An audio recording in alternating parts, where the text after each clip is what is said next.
Nagparamdam si Senador Jinggoy Estrada sa budget hearing nang igiit nitong hindi mga mambabatas ang nakapaloob sa umano'y anomalya sa flood control projects. Ayon dito, ang mga engineer ng Department of Public Works and Highways ang dapat tignan sa likod ng mga ghost projects, hindi ang mga senador at congressmen. Ang pahayag ng opisyal sa report ni Raymond Dadpaas.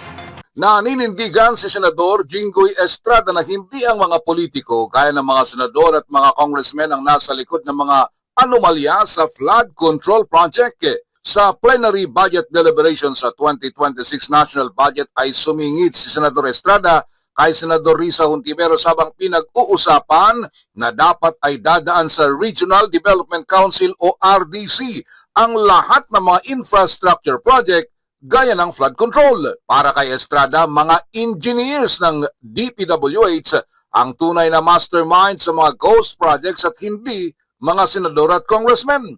Naniniwala ito na kung lahat ng mga amendments ng mga senador at congressmen ay dumaan sa Regional Development Council, ay wala sana tayong problema ngayon sa mga flood control project.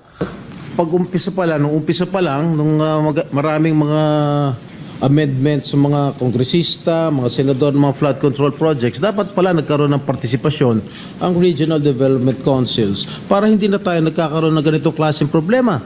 Dahil sino ba ang mga mastermind ng mga ghost projects? Di ba yung mga engineers dyan sa mga DPWH? Hindi naman mga senador, hindi naman mga congressman.